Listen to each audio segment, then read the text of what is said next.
Kanina lang kausap ko yung isang pasyente, 44 lang po ang edad, dating OFW. Meron po siyang breast cancer noong 2019. Naoperahan na po ito, na-chemo na, tapos nung umuwi po ng Pilipinas, noong 2023 po ay nagpa-MRI. Meron na po siyang stage 4 cancer. Kumalat po yung kanyang breast cancer, no, doon po sa kanyang buto, sa kanya pong legs at sa kanya pong spine. So agad-agad naman na niradiate po ito at binigyan po siya ng dalawang klaseng gamot. Yung isang gamot po ay binigay, hindi po ito chemo, no? So pinipigilan kasi nito yung paggawa ng estrogen in the hope na hindi po kumalat at hindi po bumalik at hindi po lumaki yung cancer. So hindi ko nga po alam kung bakit ito binigay dahil kumalat na nga eh. At alam niyo ba kung magkano yung isang gamot na yun? 100 pesos po. Isang gamot, araw-araw po yun. Pagkatapos, ang side effect po ng gamot na yan, pwede pong maging marupok yung ating pong buto at pwede pong magkaroon ng fracture.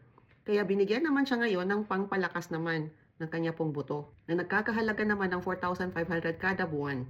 7 araw po na nag-start po siyang gamutin, hindi na po siya makalakad, nalumpo na po siya. 1 year and 5 months na po siyang ginagamot. Hindi pa rin po makalakad. Kaya ewan ko ba,